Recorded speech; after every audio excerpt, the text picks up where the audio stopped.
사연자분이 보내주신 이야기 시작해볼게요. 안녕하세요. 저는 40대 초반에 아들 둘을 둔 엄마입니다. 외벌이 남편과 결혼해서 난임 시술을 받아 쌍둥이 아들을 둘을 낳았죠. 직장은 그만두고 바이올린 레슨을 다니다가 임신에 성공해서 지금은 행복하게 살고 있습니다. 그런데 어려운 친정 때문에 엄마에게 아이 돌보는 것을 맡기고 레슨을 시작했습니다. 제 경력 때문에도 그랬지만 친정 생활비를 드리기 위해서는 어쩔 도리가 없었습니다. 남편도 처음에는 꺼려하다가 제가 레슨을 많이 하고 벌어오는 수입이 많아지자 나중에는 안심을 하더군요. 친정에 드리고 남은 돈이 200만 원가량 되거든요. 그 돈으로 적금도 넣고 대출 이자와 원금을 갖고 있었습니다. 그런데 레슨 시간이 길어지면서 어쩔 수 없이 엄마가 저희 집에서 주무시게 되었죠. 그러다 보니 남편이 불편해하기 시작했어요. 저희 엄마가 잔소리가 심하신 편이거든요. 그리고 얽힌 사연들이 좀 있는데 제가 음악 전공을 하겠다고 고집을 피우자 그 뒷바라지할 자신이 없다면서 정 할 거면 다니던 교회에서 바이올린을 배우라고 하셨습니다. 이게 무슨 소리인가요? 정말 화나고 짜증날 뻔했는데 다행히 반주자와 지휘자 권사님들의 도움으로 음대에 입학을 했습니다. 그런데 용돈을 한 푼도 줄 수 없다고 하셔서 제가 벌어서 학교를 다녔죠. 전 이렇게 엄마와의 관계가 항상 좋지만은 않았습니다. 이와는 반대로 남편은 3대 독자로 태어나 뭐든지 자기 하고 싶은 건 다 하면서 살았고 집에서 뭘 반대한 적도 없어 그래서인지 생활 습관이나 그런 것들이 좀 잘 안 되어 있긴 했습니다. 가령 예를 들면 편식이 심하고요. 그러니 아이들도 야채를 잘 안 먹고 인스턴트 음식을 좋아했죠. 치킨, 피자, 탕수육 이런 메뉴를 좋아하다 보니 이제 4살이 된 애들도 그런 것만 먹으려고 했고요. 친정엄마가 해주신 나물이나 국찌개 이런 건 안 좋아했죠. 그러다 보니 밥도 남기고 결국 사 먹고 오거나 먹고 싶은 것들을 사다 먹곤 했어요. 그러니 매일같이 엄마와 다투게 되고 결국 엄마는 저희 애들 돌보는 것을 그만두게 되셨습니다. 생활비를 들여야 하는데 저는 레슨을 그만두고 집에 있을 수는 없어서 베이비시터를 썼어요. 소개를 받아서 채용한 건데 키도 크고 늘씬했고 호감 가는 외모에다 아주 성실했습니다. 전 그 친구를 믿고 애들 둘을 맡겼죠. 그 친구는 아동학과 전공을 한 대학원생이었어요. 집이 어려워서 제가 레슨 가는 시간에만 와서 애들을 봐주고 갔죠. 저는 베이비시터에게 같이 있는 동안 음식은 마음껏 먹고 아이들만 잘 돌봐주면 되니까 너무 이것저것 신경 쓰지 말고 편하게 지내라고 했습니다. 그리고 어차피 CCTV도 있고 걱정할 염려가 없었으니까요. 그런데 그건 오로지 제 생각이었을 뿐 머지않아 사건은 크게 터졌습니다. 시터로 일하는 학생이 누가 봐도 눈길을 끄는 예쁜 여자라는 사실을 제가 잠시 잊고 있던 거죠. 제가 자리를 비운 시간에 남편이 일찍 오게 되면서부터 남편과 시터는 시간을 자주 공유하게 되었습니다. 남편은 처음엔 일하러 온 사람이구나 했다가 점점 마음이 동했던 것 같습니다. 이 사실을 알게 된 계기도 기가 막힌 게 애들이 어린이집 가고 나서 남편은 그 시터와 만나기 위해 하루 연차를 내고 둘이 짧은 여행을 다녀온 거였습니다. 바닷가에 가서 바람 쐬고 왔던 것 같더군요. 그런데 바보같이 너무 둘이 즐거웠던지 애들을 데리러 가야 하는 시간을 늦어버린 것이었죠. 선생님한테 연락을 받고 무슨 일이지 싶었는데 바로 다시 연락이 오는 겁니다. 애들 아빠가 왔다고요. 그래서 그런가 보다 하고 넘겼었어요, 그 일은. 그런데 또 하나의 일이 일어난 거였습니다. 저희는 원래 집에는 차가 2대고 각자 한 대씩 쓰는데 어느 날 제 차가 고장이 나서 남편 차를 쓸 일이 있었습니다.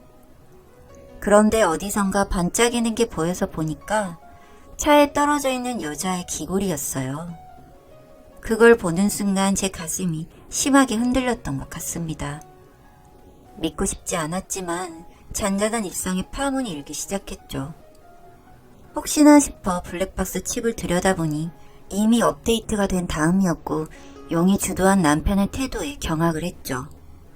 CCTV를 돌려봤지만 집안에서는 특별히 무슨 문제가 보이진 않았습니다. 프로그래머인 남편이 미리 삭제한 것 같았어요. 안 되겠다 싶어 이젠 외출해서 운전을 할 때나 이동할 때 아예 영상을 실시간으로 확인하는 버릇이 생겼죠.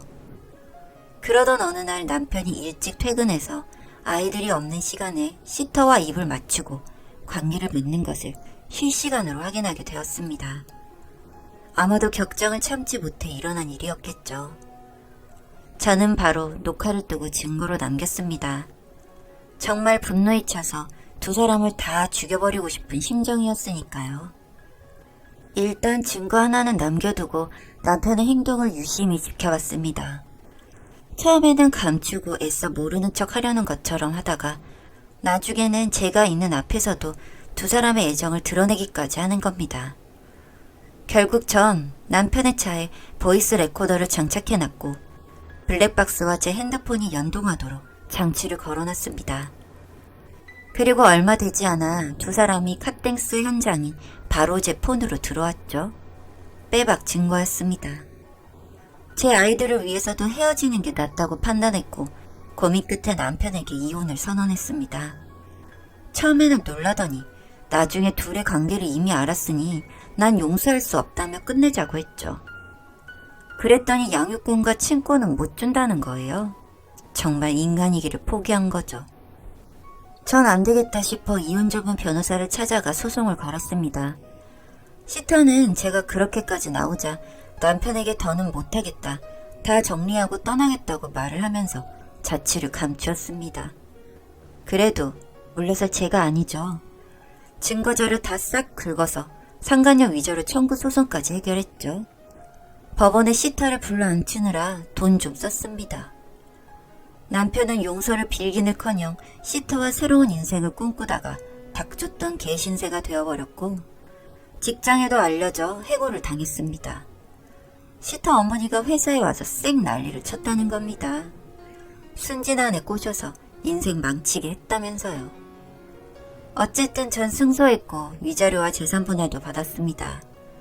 친정 부모님이 능력 없고 책임감 없는 것을 익히 알았기에 저와 아이들 둘은 낡은 전세 아파트로 이사해서 잘 살고 있습니다. 가끔은 악몽을 꾸기도 하지만 이젠 다 잊고 살려고 애쓰고 있습니다. 그래도 어릴 적부터 냉랭하고 저에게 신경 안 쓰시는 어머니는 제가 안쓰러웠는지 이따금 오셔서 애들하고 시간을 보내주시고 반찬도 주고 가십니다. 뒷북이지만 그래도 눈물나게 고마웠어요. 사실 모른 척 하실 줄 알았거든요. 남편은 해고당한 후에 대리운전을 하면서 근근히 먹고 산다고 들었습니다. 얼마 전에는 전화가 와서 애들이 보고 싶다면서 엉엉 우는 거예요. 전 그동안 당한 일들이 괘씸해서 차단을 시켰어요. 피가 거꾸로 솟는 기분이 뭔지 아시나요? 전 정말 애들 볼모로 두 년놈들이 바람핀 걸 생각하면 찢어 죽여도 모자랄 판이었는데 보고 싶다는 이야기를 어떻게 하는지 정말 미친놈이었죠. 여튼 전 애들을 어린이집에 맡기고 오전에 레슨을 다녀서 학원 개업 준비를 하게 되었습니다. 그러던 어느 날 친정 아버지가 절 부르셨어요. 국가유공자셨던 아버지는 다달이 연금을 받고 계신 걸 알고는 있었지만 도와달라고 하진 못했습니다. 다 넉넉한 편이 아니었으니 괜히 말 꺼내서 서로 껄끄러워지기 싫었으니까요. 그런데 아버지가 갑자기 거액에 든 통장을 저에게 내미시는 겁니다. 그 안에는 1억이라는 돈이 들어있었어요. 요즘 억이 돈도 아니게 될 정도로 쉽게 말하지만 사실 모으기 쉽지 않은 돈이잖아요.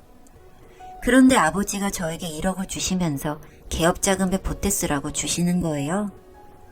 전 손이 덜덜 떨리고 가슴도 두근거릴 정도로 놀라서 왜 이걸 절 주시냐고 물었더니 평생 잘해준 적이 없어서 이번만큼은 도와주고 싶었다고 하시더군요. 생전 처음 듣는 아버지의 진심에 감동받아서 그 자리에서 아버지를 껴안고 한참을 울었습니다. 그래서 다행히 대출 안 받고 음악학원을 개업해서 피아노 전공한 부원장쌤하고 같이 열심히 아이들을 가르치고 있습니다. 저희 애들은 다음해면 이제 초등학교에 들어가고요. 어느덧 세월이 이렇게 흘러갔네요. 가끔 아빠의 존재에 대해 묻기도 하지만 전 외국으로 돈을 벌러 갔는데 돌아오시면 그때 만나자고 했습니다. 아들들이라서 마음이 더 아프지만 전 아직 남편을 용서할 수 없었으니까요. 그래도 정신을 차렸는지 가끔 양육비를 보내곤 합니다. 헤어진 후 처음 2년간은 한 푼도 줄 수 없다고 버티더니 뭔가 아버지 역할을 해보고 싶었던 것 같습니다. 시터는 그 이후 이 남자 저 남자를 만나더니 결혼을 한다면서 청첩장을 보내는 것을 제가 우연히 보게 되었습니다. 지인 대학 후배더라고요. 전 그 시터의 시댁들 집과 신혼집을 알아내어 정확히 받아볼 수 있는 날 외도의 모든 증거와 사건 파일들을 동봉해서 등기로 보냈습니다. 나중에 들은 말로는 별거에 들어갔다고 하더군요. 저희 가정은 깨부셔놓고 혼자 잘 살게 놔둘 수는 없었으니까요. 저를 찾아와 가만두지 않겠다면서 엄포를 놓길래 마음대로 하라고 했습니다. 이미 죄인은 너지 내가 아니라는 말을 해주었죠. 인생을 살면서 잠시 실수한 걸 가지고 사람을 죽이려 하냐고 하길래 너는 실수였겠지만 우리는 그게 마지막이었다고 했고 다 끝난 얘기니 한 번만 더 찾아오면 경찰에 신고를 하겠다고 했습니다. 그 후엔 보이지 않고 있습니다. 지도 양심이란 게 있는 모양입니다. 아마도 평생 잊지 못할 끔찍한 사건이었지만 마음의 치유를 받고자 노력 중입니다. 좋은 날 올 거라고 믿습니다. 오늘도 아이들과 열심히 살아가려고 합니다. 긴 글 읽어주셔서 감사합니다.